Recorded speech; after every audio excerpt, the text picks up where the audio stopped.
This is the person we're talking about here. This person's name, yes, this person's name is Anita Sarkeesian. And I know one person on our panel goes back deep with Anita to the Gamergate days. Hello. I am a veteran of the meme wars, folks. Hello. Nice to see you.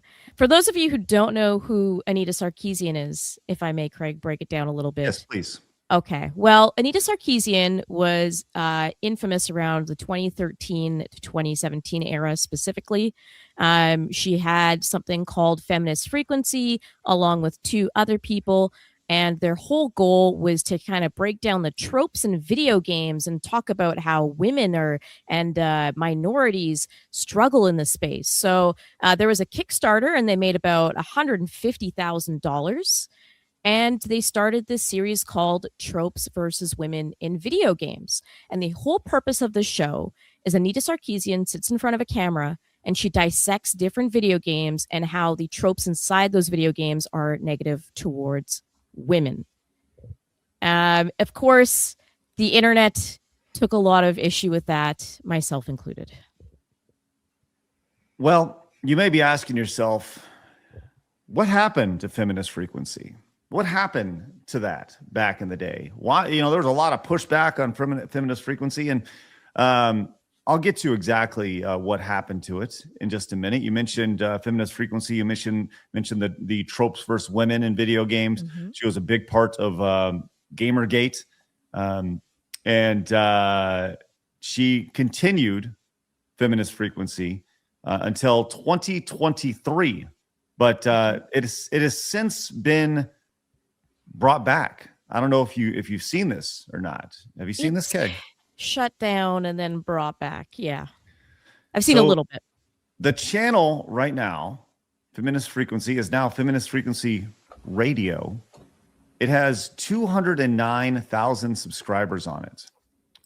Now, you may be saying to yourself, that's a lot, right? And you see, it says created by Anita Sarkeesian, Feminist Frequency ran as an organization from 2009 to 2023, providing video commentaries exploring gender representation, myths, and messages in pop culture media.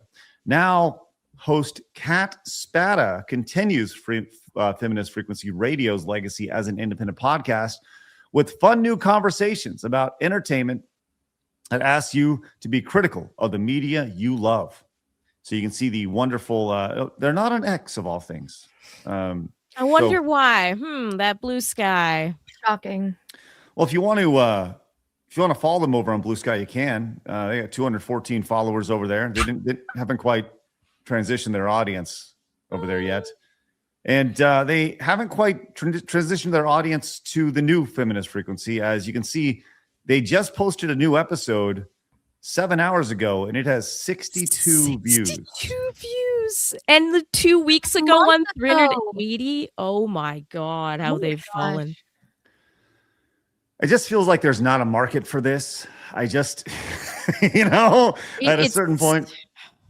It's just pointless whining. I mean, we can obviously dive deep today into Anita, but she's just pointlessly whining constantly. And people are awake to that. And even people who would take her side 10 years ago are going, okay, we've had enough of this. You're just nitpicking at dumb stuff at this point. So it doesn't surprise me, the huge drop off, but that is hilarious to see. Well, unfortunately, they don't like to have much discussion here, as the comments are turned off on all of their videos. So it's don't want to get harassed. Mm-mm. Don't harass us. You can't say anything to us. All right. So why are we talking about Anita Sarkeesian today? It's because the internet is talking about Anita Sarkeesian today. And this stems from a single post from an account called Buffy's, and it said, "Post a woman who gets hate for no reason." This was the origin story of this post right here. So you can see this right here, 5.8 million views, and a quote tweet on this had Anita Sarkeesian. It says, over her critiquing video games, mind you, here. Now, yes. One of the worst examples for this, too, because there's a lot of reason this woman gets hate. A lot. Well, agree with that because this has 4 million views and not even 500 likes. So, yeah. Yeah, 100%. And they have been ratioed beyond belief over here. By the way, they included Five Guys, Zoe Quinn as well. Burgers and fries, baby. Oh my God. The whole band's getting back together. Look at that. Now, real quick, do you want to give Mally a rundown of who this person is? Oh God. With just a quick blurb. She looks like she's stuck in Pinterest 2013. A game developer type person. She was kind of getting in bed with journalists, and she ended up pretty much leading to somebody offing themselves because of how aggressive she was towards them and trying to push them out of the gaming space. She in my opinion, I will say she has blood on her hands. Whoa. Mally, you truly don't understand the impact that these women had, not just in video games, but in culture. Yeah. As Kay mentioned this before the show, but these people and their movement, these two women in particular, I would say and I think, Kay, you were right when you mentioned this pre-show. They led to the original electing of Donald Trump.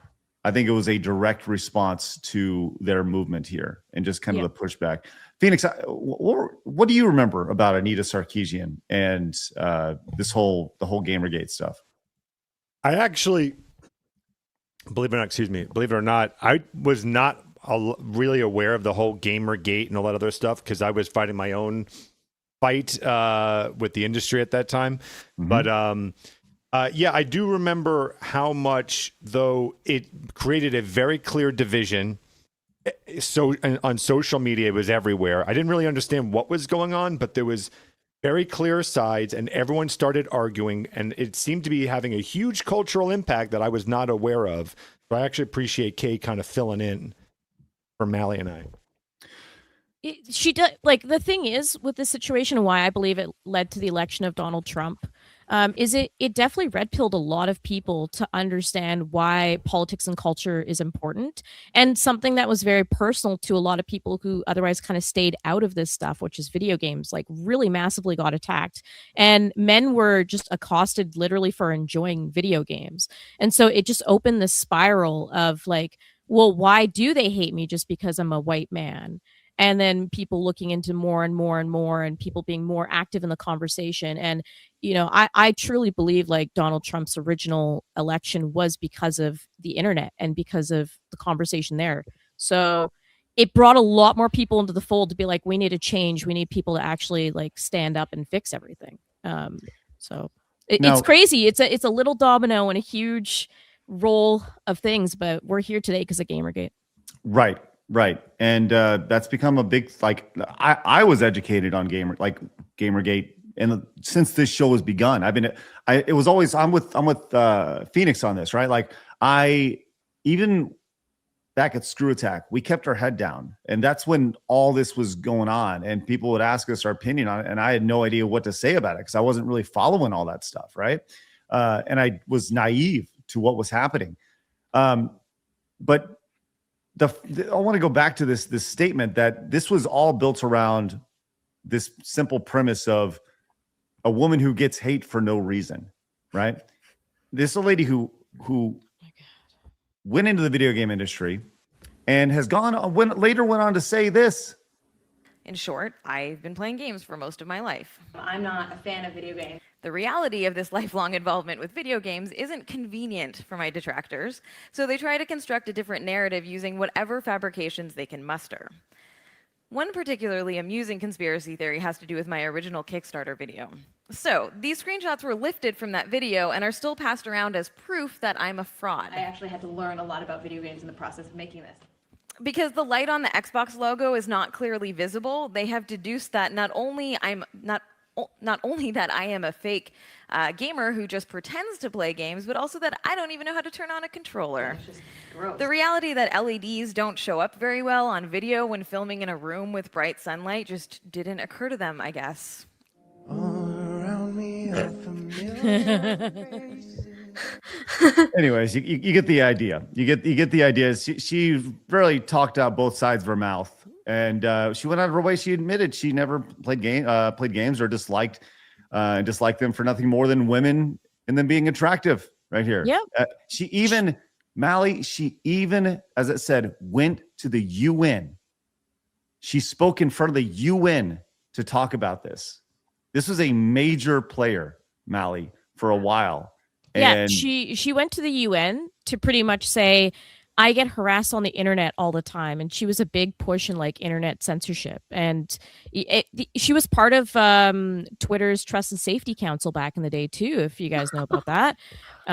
So she was really deeply involved in trying to censor everybody. And part of the complaints she had at the UN is, well, people call me a liar on the internet. And then you look at her saying very clearly she doesn't play video games, followed by her then trying to act like she does. That's lying. So if you look to her left, you're right. Look who's directly next to her. That one right there, Miss Five Guys herself. They always look like this. They always look like this. Right. So she's been roasted here, and just again, people bringing back just the sheer nonsense of the statement that she didn't deserve what she got. I would say some people say that's victim blaming. No. She fucked up, man. She fucked up. She ruined a hobby. She ruined a lot of culture. And as this person pointed out, she was literally incorrect about it, though. Like, it wasn't even came to a weird conclusion. She had to literally play the games the incorrect way to achieve the results to make your arguments make sense. Like being mad at the chef because your sirloin steak wasn't vegan over here. There's so many examples of this. Sorry, I'm really autistic about this topic. Go ahead, go. Yeah. But so for example, she would claim that in Grand Theft Auto that you would have, if running over prostitutes would reward you more points. Therefore, the game was pushing real life violence against women.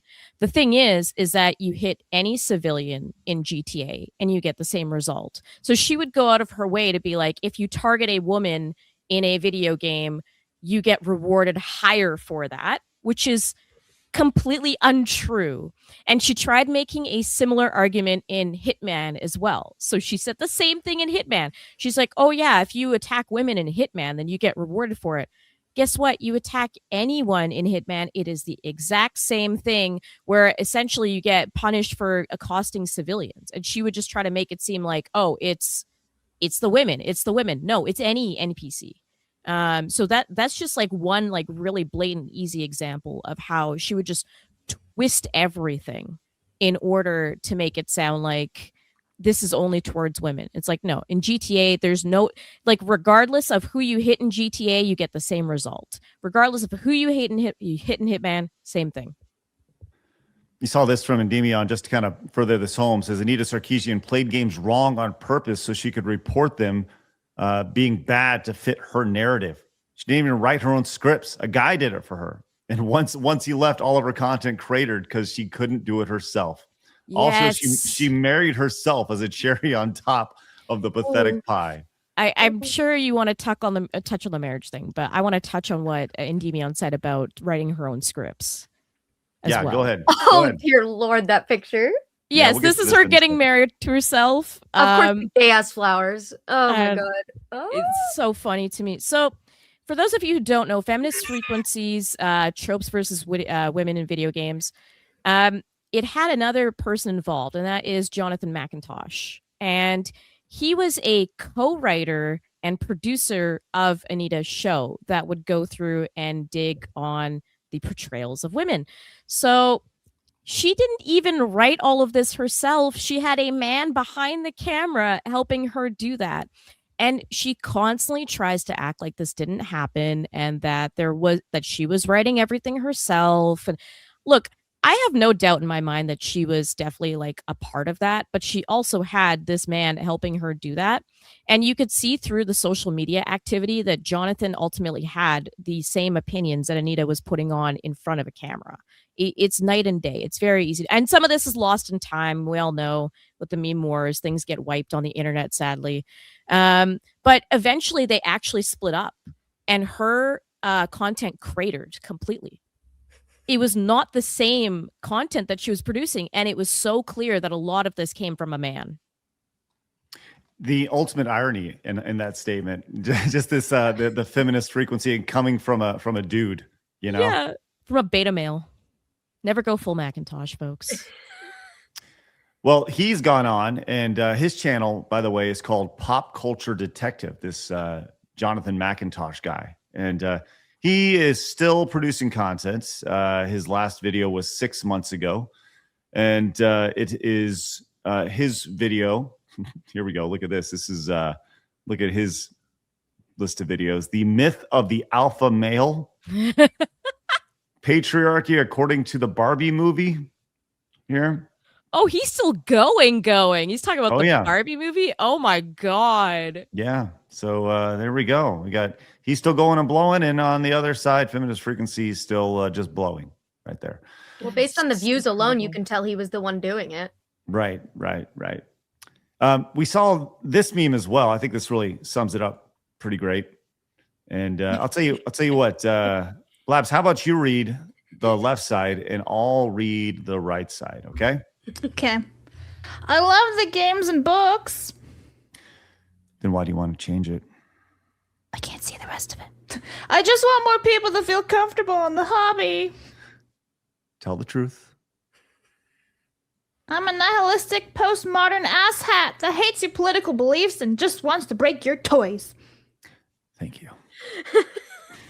Incredible. Truly incredible. There it is. So that is why Anita Sarkeesian is in the news again, or at least notable over on X. And the same conversation not exactly happening over on Blue Sky, unfortunately, which You once did again, see the private chat, right? well, yeah, that she shut down. Yeah. So that was her yeah. post and everything. Though. I don't know if you want to pull that up specifically. Yeah, absolutely. And this was 6 days ago? Yeah. No, hold on. Wait, what? Yeah, that's her post from 6 days ago. Okay, after 15 years, I made the difficult decision to shut down Feminist Frequency, a nonprofit that challenged and supported the video games industry. To celebrate our journey and the people who made it possible, we held a prom in San Francisco in March 2024. It was an incredible party filled with sensational outfits. No, see, here's the thing. I think this didn't just happen. This post was just from a few days ago. Yeah, honestly, Yeah. well, it was funded in 2009. Feminist Frequency.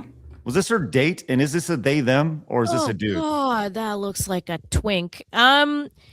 She has many times said that she's gonna shut it down and everything. Oh my gosh, this is the picture. Oh, Oh God. no matter where you look. Oh. Oh no. Yeah. Look at all those pretty brutal. gamers. Wow, that's a lot of. Why I do think all of when the I see guys gamers. look the same? I just don't even want- know what any of these people are supposed to be. This Cringe. like, That's what they are. They're cringe. You're this right. picture alone, it like tells you everything you need to know. Look at about the it. dramatic one at the bottom looking up at the light. Like, I can't. The minority front and center. It's honestly kind of shocking. You know they how- all shoved her to the front because they're all white and privileged, so they couldn't possibly be in front of her. Wow, that is Oh my gosh. I think I need Like- to bleach my eyes after seeing this. Yeah, same. that's like shockingly like if I was to make a picture that said make a picture of everything that's wrong in the video game industry and people who like video games, and I would say this is it, like Grok, you made it, and I'll be like that's too much, that's way too much, and they scale it back. No, they say that's real, that's unbelievable, like legitimately Wow. unbelievable. So good on the they thems. You know, if you really want to, laugh, I would click on Anita's profile and just read her bio. I thought that was pretty nice. Feminist critic and inclusivity reader. Click more. Oh, There you here go. we are.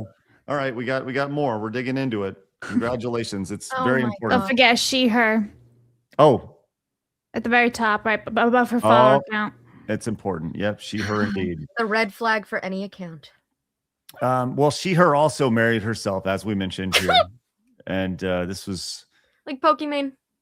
honestly like. I'm shocking. telling you, I want her, Pokemon, and Emma Watson Yeah. to sit together and have a chat because they've all announced that they're self-partners, self-married, whatever it is. I want to hear what they have to say. It's funny. At a certain point, when you marry yourself, don't you just have to realize it's because nobody wants you? Damn, bro.